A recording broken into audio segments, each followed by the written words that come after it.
अभी chief agriculture साहब जहाँ पे आए हैं, हमने कई बार बोल चुका सर, जब इनका सीड आता है ना, पिछली बार भी हमारी चीफ साहब से झगड़ा हुआ था, कलेक्टर साहब से हुआ था, जब हमने दान लगाया कोई लंबा कोई छोटा पौधा, तो जब हम पूछते हैं ये हमारे फसल के ऊपर निर्भर होता है कि ये जो सीड है एक तो टाइम का आ जाना चाहिए। जब हम दान लगाते हैं तो खाद पे आ जाते हैं, खाद और सीड का सर 1 महीना आगे हमारा अब तक आपको कंप्लेन करने की हमारी जरूरत ना पड़े सर। तो केसीसी सर हमारे लोगों के पिछली बार तो दान खराब हो गया था, तो पता नहीं सभी तहसीलदार साहबों ने, एसडीओ साहबों ने, इन्होंने फटाफट 15 मिनट में लिस्टें बना के दी। डीसी साहब ने ग्राउंड पे हमारे खेतों में आके 4 बार चक्कर लगाया, जब उन्होंने देखा यार फसल तो आपकी बर्बाद हो चुकी है, तो सर लोगों को कंपनसेशन उसका मिल गया। वो रेवेन्यू डिपार्टमेंट का धन्यवाद है, क्योंकि टाइम थोड़ा था लेकिन कुछ लोग उसमें जल्दबाजी में रह गए। हम चाहते नहीं है कि सर आपसे हम इसका कंपनसेशन मांगे, रेवेन्यू से क्यों मांगना है, हम चाहते हैं हम इंश्योरेंस उसका देने के लिए तैयार हैं, पहले भी 3-4 साल पहले दिया था। अगर इंश्योरेंस हमारा हो जाएगा तो हम उस डिपार्टमेंट की जान खाएंगे कि हमारी फसल बर्बाद होगी, वे हमको इंश्योरेंस उसका दीजिए। इशू है वो पिछले साल भी 2021 में डिपकॉम साहब के आने पे मैंने डिस्कस किया था। अभी गर्मी का सीजन है तो हम हर साल बिजली डिपार्टमेंट हमारे साथ कोऑपरेट करता है, हम उनके साथ करते हैं, मिलके काम करते हैं। लेकिन दिक्कत ये है कि बिजली डिपार्टमेंट के पास भी बेचारों के पास कुछ नहीं है, इनको भी सरकार ने खाली कर दिया है। इनके पास मेंटेनेंस के लिए बेचारों के पास कुछ नहीं है। अगर कोई रात को तार टूट जाए तो वो भी सरपंच को अरेंज करना पड़ती है कि वो कहां से करेगा। रही बात स्टाफ की बहुत सारी कमी है। हमारी 3 पंचायतें लगती हैं, तो मुझे लगता है 3 पंचायतों में सिर्फ एक लाइनमैन दिया हुआ है जो पूरे एरिया की 5-6 किलोमीटर का एरिया है। अगर हम उसको ओवरऑल तय करें तो मेरे ख्याल में उसका दिन का 20 किलोमीटर का सफर बनता होगा एक लाइनमैन का। और हैंडीकैप लाइनमैन है बेचारा, उसको दिया हुआ है, वो लाइन जब एक बार फॉल्ट हो जाती है उसको रिस्टोर करने के लिए 2-3 दिन लग जाते हैं। अभी आगे आने वाला समय ये है कि 10-15 दिन के बाद पैडी का सीजन जो है वो शुरू हो जाएगा, तो फसलें लगाना जब लोग शुरू करेंगे तो अब नेचुरल रिसोर्सेज पे तो फसल डिपेंड नहीं है। अब सारी फसल जो है बॉर्डर एरिया पे वो सारी पंपसेट पे डिपेंड है, तो पंपसेट चलाने के लिए बिजली की जरूरत है। तो बिजली की जरूरत तभी नीड पूरी हो सकती है जब बिजली डिपार्टमेंट का थोड़ा सशक्तिकरण किया जाए। तो मेरा आपसे ये निवेदन है कि बिजली डिपार्टमेंट को कोई फंड्स जो हैं वो प्रोवाइड किए जाएं, ताकि एक वहां पे जो इनका पावर हाउस रहता है, जो रिसीविंग स्टेशन रहता है, वहां कुछ मटेरियल जो है वो अवेलेबल रहे, जो रिस्टोर करना पड़ती है लाइन, वो डिपार्टमेंट को आसानी हो, ताकि हम इनके साथ मिलकर वो लाइन जो है वो एरिया चला सके। दूसरा मुद्दा ये है सर कि गवर्नमेंट बड़े सारे काम कर रही है इंडस्ट्री को बढ़ावा देने के लिए। तो मुझे लगता है सारी पंचायतों से अमीर सरपंच मैं हूं, क्योंकि सबसे ज्यादा स्टोन क्रशर्स इस वक्त मेरी पंचायत में लग रहे हैं, और पूरे जम्मू कश्मीर में जो मटेरियल जा रहा है वो मेरी पंचायत से जा रहा है। तो उनके लिए भी दिक्कत यह है कि स्टोन क्रशर्स भी जो है उनकी लाइन जो है वो कॉमन लाइन पे चल रही है। जो आम लोगों के लिए लाइन है, उनके स्टोन क्रशर्स पे जो ट्रांसफार्मर लगे हुए हैं उनकी लाइन भी उसी फीडर से जा रही है लाइन। तो मेरा आपसे ये निवेदन है कि जब भी आप कोई एनओसी क्लियर करते हैं, जब भी कोई आप सीएलयू इनको देते हैं, तो कम से कम उसके लिए इनकी भी आप तैयारी की ड्यूटी लगाइए कि अगर वहां पे 10 स्टोन क्रशर लगे हैं तो वो पैसा इन्वेस्ट करें, वो फीडर अलग लगवाए, पावर हाउस से रिसीविंग स्टेशन से अपनी लाइन अलग लगवाएं, ताकि लोगों की जो लाइन है वो डिस्टर्ब ना हो। तो इसलिए ये आपकी एक कंडीशन होनी चाहिए कि अगर आप इंडस्ट्री सेटअप वहां करने जा रहे हैं तो उस इंडस्ट्री सेटअप के लिए जो आसपास के लोग हैं उनका भी ध्यान रखना चाहिए, और उस इंडस्ट्री सेटअप के लिए आपकी तैयारी भी प्रॉपर होनी चाहिए। ये नहीं है कि आए दिन वहां पे 10 क्रशर लग जाएंगे और वहीं से वो लाइन निकालेंगे, वहीं से 400-500 टिप्पर, 1000 टिप्पर चलेगी, ओवरलोडिंग चलेगी। तो ये आपसे एक निवेदन है कि अगर आप कोई इंडस्ट्री हब बनाना चाहते हैं तो उसके लिए डिपार्टमेंट सारे मिलके, हम लोग भी आपका हिस्सा हैं, हम लोग तो बैठे ही आपको आप तक समस्या पहुंचाने के लिए। तो हमें भी पूछा जाए कि यहाँ क्या डिफिकल्टीज आ रही हैं, क्या परेशानियां आ रही हैं, वो परेशानियों का हल किया जाए। मेरी डेट ऑफ बर्थ 85 की है सर, तो मेरे ख्याल में 1971 के वहां पे बिजली के पोल लगे हुए हैं, जो 11,000 लाइन लगी हुई है जो रिसीविंग स्टेशन से निकलती है। वो लाइन पिछले 40 साल से वही खेतों में से पुराने पोल और वही पुरानी तारें लगी हुई हैं। पिछली बार डिपकॉम साहब के आगे रिक्वेस्ट की थी तो उन्होंने इस बात को माना कि ये इसके लिए कुछ करेंगे। तो थोड़ा बहुत डिपार्टमेंट ने जितना इनके पास था इन्होंने करने की कोशिश की, तो लाइन जो है वो रोड पे लाई है। उससे एक तो लाइन को रिस्टोर करना आसान हो जाता है, एक लाइन को चलाना आसान हो जाता है, और जो वहां मैन पावर की भी कम जरूरत पड़ती है। तो आपसे एक रिक्वेस्ट है कि इसके लिए कोई अगर जनाब के पास कोई फंड्स हो तो एक्सिम साहब से कहें कि जो बिजली के पोल जमीनों के अंदर लगे हुए हैं उनको रोड के किनारे लाया जाए ताकि आसानी से बिजली की सप्लाई जो है वो चल सके।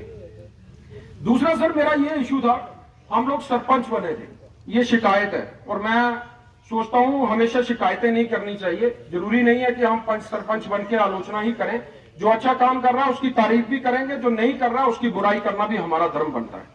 जब हम पंच सरपंच बने थे तो हमें बड़े सारे डिपार्टमेंट्स की लिस्ट भेजी गई थी कि ये आपके साथ मिलके काम करेंगे, अधीन नहीं, मिलके आपके साथ काम करेंगे। लेकिन मुझे लगता है उसमें से सिर्फ पिछले 3.5 साल में कोई 5-6 डिपार्टमेंट हैं जो हमारे साथ मिलके काम कर रहे हैं। जैसे अभी एग्रीकल्चर डिपार्टमेंट का पिछले 5 साल का अगर रिकॉर्ड देखें तो पहले वजूद नहीं था, लेकिन अब एग्रीकल्चर डिपार्टमेंट ने जितनी मेहनत लोगों के बीच की है उसके लिए मैं इनकी तारीफ करता हूं। बहुत बढ़िया काम एग्रीकल्चर डिपार्टमेंट इस वक्त रूरल एरिया में कर रहा है। रही बात आरडीडी की, ये तो हमारे साथ बेचारे रहेंगे, अगर गालियां खाएंगे हम तो ये भी खाएंगे हमारे साथ, क्योंकि जो काम करता है उसको जरूरी है कि उसको उसकी बदनामी भी होगी, उसको लोग गलत भी कहेंगे। पुलिस डिपार्टमेंट का हमारे साथ कोई लेना देना नहीं होता, लेकिन पुलिस डिपार्टमेंट फिर भी हमारे साथ पूरा कोऑपरेट करके चलता है। जो पंचायत लेवल पे छोटे मोटे इश्यूज होते हैं वो पुलिस डिपार्टमेंट हमारे साथ मिलकर उसको सॉल्व करता है। कभी भी कोई दिक्कत आती है एसएसपी साहब को एक बार बोलते हैं तो उसका एक्शन जो है वो विद इन हावर में हो जाता है। तो इसलिए आपसे ये कहना चाहते हैं कि कुछ डिपार्टमेंट ऐसे हैं जो सिर्फ नाम के डिपार्टमेंट्स हैं, उनकी भी कोई अकाउंटेबिलिटी फिक्स की जाए। फ्लड कंट्रोल का डिपार्टमेंट है, मैं ऐसे एरिया में रहता हूं जहां उच्च दरिया साथ में लगता है। आप फ्लड कंट्रोल डिपार्टमेंट से पूछिए, कभी इन्होंने वहां विजिट की, कभी इन्होंने किसी सरपंच को पूछा आपको किसी चीज की जरूरत है?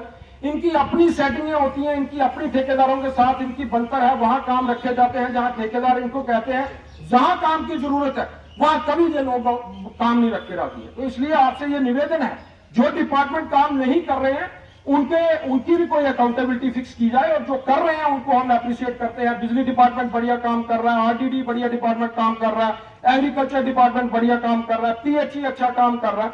जो कर रहे हैं उनके साथ हम मिलकर काम कर रहे हैं। जरूरी नहीं है कि 100% कोई डिपार्टमेंट दे पाए या 100% कोई सरपंच दे पाए, लेकिन अगर 40-50% भी अगर कोई सरपंच और डिपार्टमेंट करता है तो मैं कहता हूं वो एप्रिसिएशन के हकदार है। तीसरा पॉइंट ये है सर, ये मेरे डीडीसी भी यहाँ पे बैठे हुए हैं, डीडीसी चेयरमैन भी बैठे हुए हैं, इनसे भी एक रिक्वेस्ट करना चाहूंगा कि इस मुद्दे के ऊपर बात करें, आप भी इसके ऊपर कुछ गवर्नमेंट को कहें। सर बिड्डो की डेफिनेशन जो होती है वो ये डेफिनेशन ये कहती है कानून में कि अगर जिसका पति की डेथ हो जाती है तो वो बिड्डो कहलाती है। गवर्नमेंट का कानून देखिए, कोई भी कानून बनता है वो कॉमन सेंस पे डिपेंड करता है कि कॉमन सेंस क्या कह रही है और कानून क्या कह रहा है। 40 साल से नीचे की जो विडो है वो पेंशन के लिए एलिजिबल नहीं है, और मुझे लगता है इससे बड़ी बेइंसाफी कोई नहीं होगी। गवर्नमेंट जो कानून बनाती है वो अर्बन एरिया को देख के बनाती है, रूरल एरिया को देख के नहीं बनाती है। रूरल एरिया में एक लड़की की अमूमन जो एज होती है शादी करने की वो 20 से 22 साल के बीच में इस एरिया के लोग अपनी बेटियों की शादी कर देते हैं। 10 साल के बाद अगर उस लड़की के पति की डेथ हो जाती है तो उसके 2 बच्चे पीछे रह जाते हैं, और सरकार कहती है कि हम इसको पेंशन नहीं देंगे जब तक ये 40 साल की नहीं होगी। अब वो 40 साल के लिए मुझे बताइए, 40 साल से नीचे वाली औरत को सबसे ज्यादा जरूरत होती है पेंशन की।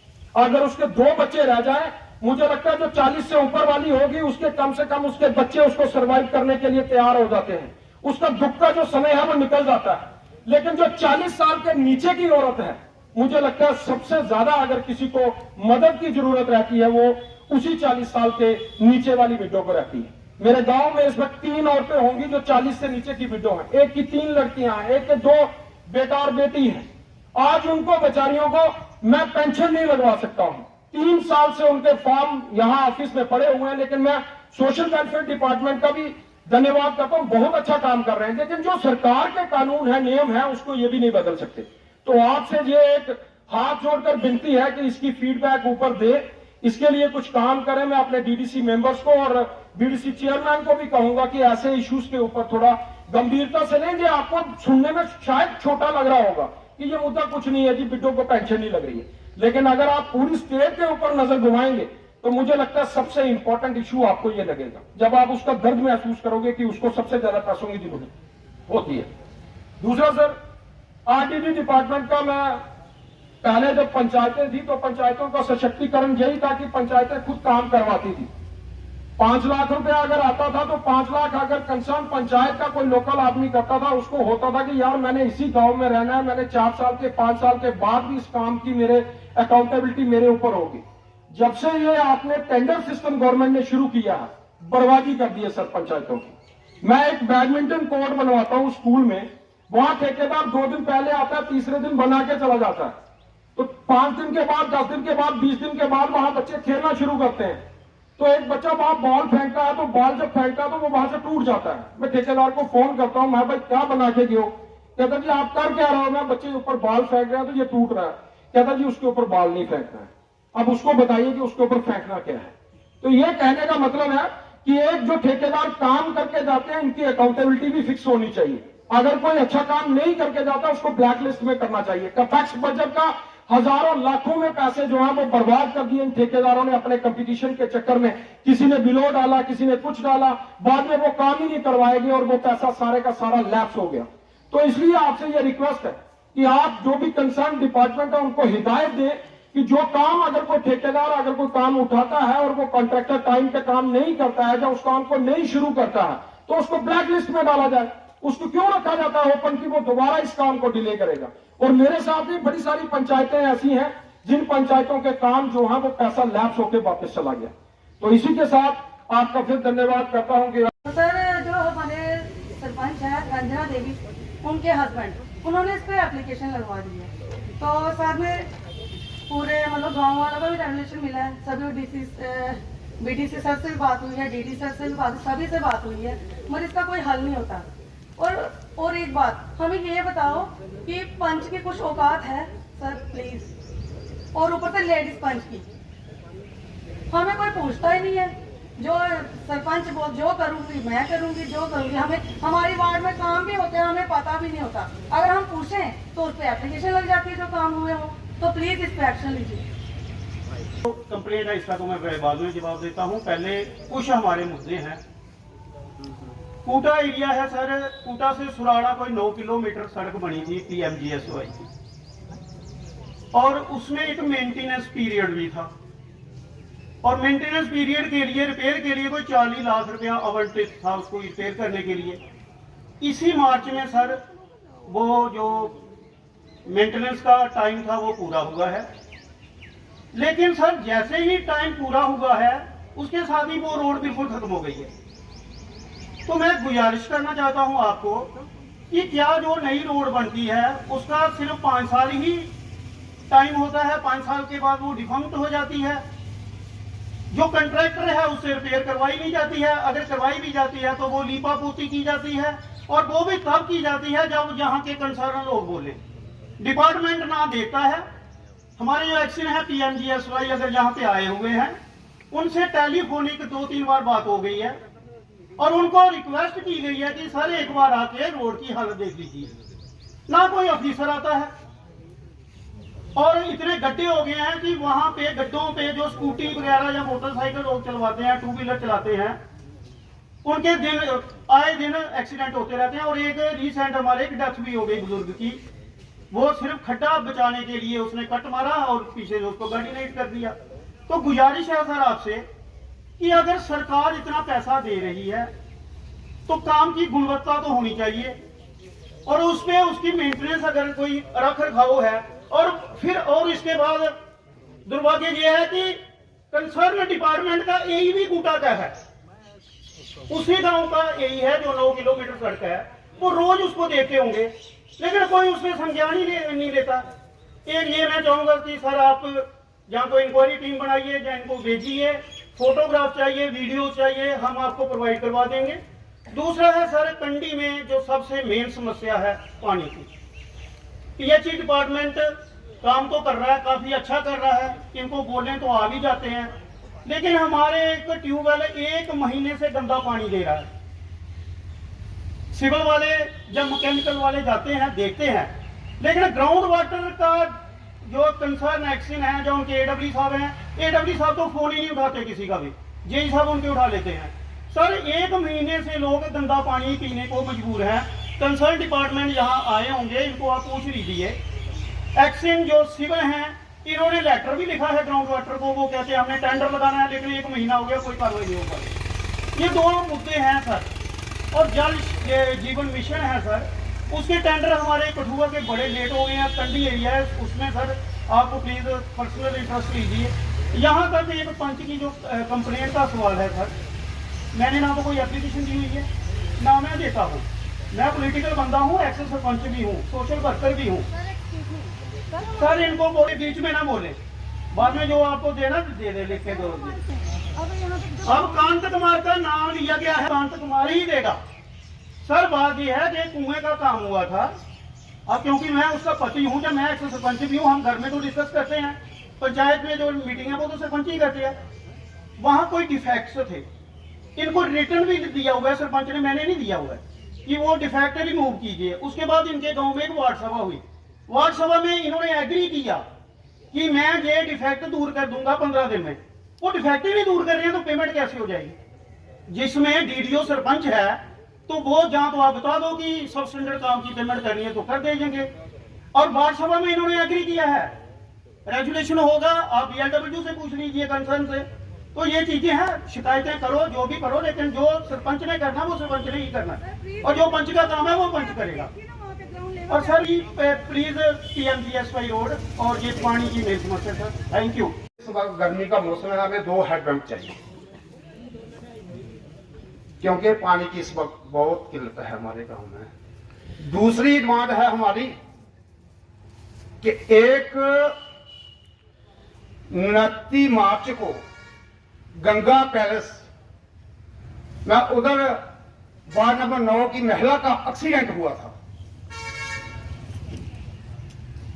और हमने जो पुलिस को भी बताया, और 2 बार हम पुलिस स्टेशन हीरानगर में गए मिलने को SSO साहब को, लेकिन SHO साहब को नहीं मिले हमें। लेकिन जो इंक्वायरी अफसर था हमारा ASI साहब, हम उससे मिलकर आए, तो उन्होंने कहा कि हम कार्रवाई कर रहे हैं, वो जल्दी पकड़ा जाएगा, लेकिन पुलिस ने कुछ नहीं किया। लेकिन फिर हमने अपने सोर्स से उसको लखनपुर जाकर उस गाड़ी की डिटेल निकाली, कैमरे खंगाले, और इनको गाड़ी का नंबर भी दिया, और ASI साहब ने उस गाड़ी के नंबर से, जिसकी गाड़ी थी वो दिल्ली का था, वो रहने वाला, उसे बात भी की। लेकिन बहुत ही अफसोस है कि आज तक वो पकड़ा नहीं गया। क्या अगर जो ऐसे अगर नहीं पकड़े जाएंगे लोग, जो जिसके लिए हमने भी बहुत मेहनत की, तो हम उस पर क्या करेंगे? अगर कोई आतंकवादी की गाड़ी ऐसे मारकर निकल जाए तो फिर हमारी पुलिस उसको कैसे पकड़ेगी? इसलिए मुझे आप पुलिस को इंस्ट्रक्शन दीजिए, और उस जिसने भी एक्सीडेंट किया है उसको पकड़िए। इनको नंबर और सब कुछ दिया हुआ है।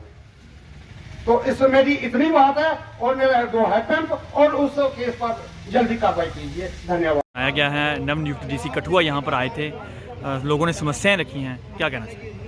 जी, पहली बार जैसे हमारे नए DC राहुल पांडे जी, उनका आगमन हुआ है हीरानगर में।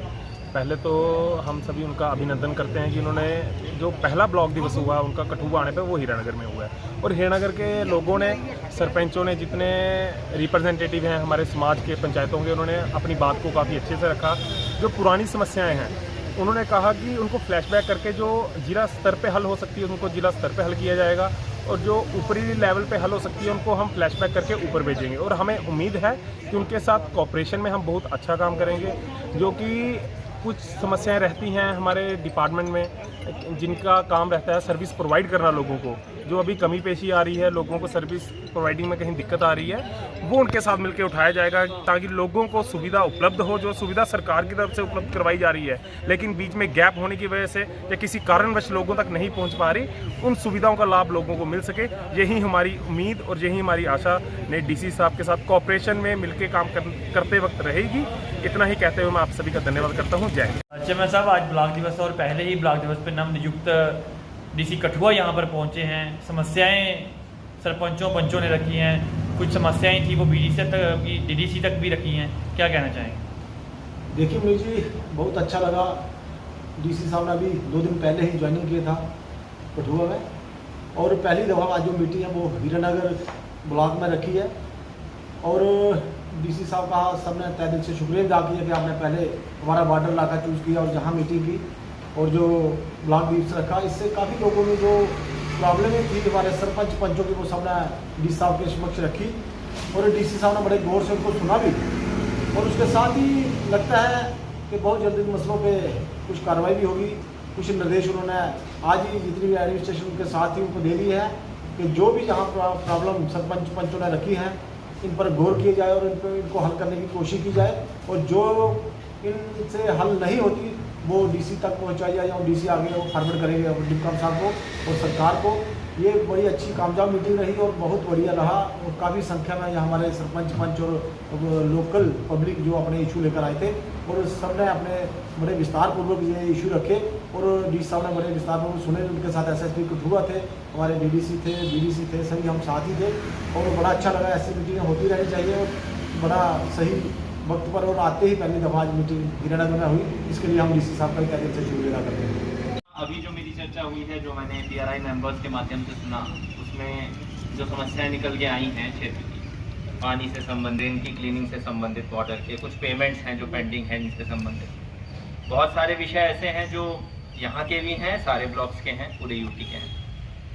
कोशिश हमारी ये होगी कि जो डिस्ट्रिक्ट लेवल के इश्यूज हैं, जो डिस्ट्रिक्ट लेवल पे रिजॉल्व किए जा सकते हैं, जिनका समाधान जिला स्तर पे हमारे माध्यम से हो सकता है, उनको प्राथमिकता पे निस्तारित किया जाए, उनका सॉल्यूशन तुरंत किया जाए। और जो हमारे से ऊपर के लेवल के हैं उनको हाईलाइट किया जाए, उठाया जाए, ताकि जल्दी से जल्दी उनका समाधान किया जा सके। बहुत से विषय ऐसे होंगे जो समय लेंगे। किसी भी क्षेत्र का जो विकास होता है या जो डेवलपमेंट होती है वो एक ग्रेजुअल प्रोसेस होती है, धीरे धीरे होती है, हर दिन उसमें मेहनत करनी होती है, ओवरनाइट कभी वो प्रोग्रेस नहीं होती है। लेकिन मेरी उम्मीद है, जितना मैंने पंचों को यहाँ सुना, बाकी सदस्यों को सुना, DDC मेम्बरान भी मेरे साथ हैं, BDC चेयरपर्सन भी हैं, मुझे लगता है कि सोच सबकी उसी दिशा में है कि हमको काम करना है और अपने अपने एरिया में और डिस्ट्रिक्ट में पब्लिक को लाभ देना है। तो ये संवाद कायम रहना चाहिए, बातचीत होनी चाहिए और आप लोगों के माध्यम से जो विषय आएंगे, हम कोशिश यही करेंगे कि डिस्ट्रिक्ट लेवल के विषयों को हम सबसे पहले निस्तारित कर पाएं और उससे ऊपर के जो विषय हैं उनको कोशिश करें कि उन पे भी ध्यान जाए और उनके ऊपर भी समयबद्ध तरीके से कार्रवाई हो सके। आप लोग आज जो भी लोग यहाँ पे आए हैं उनका बहुत बहुत धन्यवाद, जिन्होंने भी अपनी बात रखी उनका बहुत बहुत धन्यवाद। बहुत से लोगों की मैं बात नहीं सुन पाया क्योंकि मुझे आवश्यक रूप से जाना है, मेरी वीडियो कॉन्फ्रेंस है चीफ सेक्रेटरी सर की, लेकिन यहाँ पे अब आना होता रहेगा और कोशिश यही होगी। आप लोगों से भी निवेदन है, जिनकी बात नहीं भी सुन पाया मेरे कार्यालय आ सकते हैं, अपनी बात बता सकते हैं। यहाँ पे जो बात हो पाएगी यहाँ पे होगी, जो बात रह जाती है उसके लिए मेरे कार्यालय में आपका स्वागत है। आप आइए, अपनी बात बताइए और समाधान करने का प्रयास करेंगे। यहाँ पे जो भी लोग आज उपस्थित हैं, ऑफिसर से मेरी यही रिक्वेस्ट है, जैसा मैंने शुरुआत में कहा था, आई विल अज्यूम कि आप लोगों ने अपने संबंधित पॉइंट्स नोट कर लिए होंगे। I will be taking a feedback on it. मैं आपसे फीडबैक लूंगा और मैं समझने की कोशिश करूंगा कि जिन विषयों को उठाया गया है उनमें से जो समाधान योग्य हैं उनका समाधान क्यों नहीं हुआ है। जो आपके ऊपर के लेवल के हैं आपसे, उनको आपको फ्लैग करना होगा ताकि हम उनको टेकअप कर सकें अप्रोप्रिएट लेवल पे। इसी के साथ मैं आप सभी का फिर से एक बार धन्यवाद देता हूं कि आप सब लोग आज यहाँ आए और एक स्टार्टिंग के रूप में ब्लॉक दिवस की मुझे एक समझ मिली, एक अंडरस्टैंडिंग मिली और हम कोशिश करेंगे कि आगे आने वाले समय में और बेहतर व्यवस्था हम बना सके ताकि ये एक ऐसा मंच बन सके जहां से समस्याओं का निस्तारण भी किया जा सके। तो यहाँ जितने लोग मंच पे भी आसीन हैं, मैं सबका एक बार धन्यवाद दूंगा।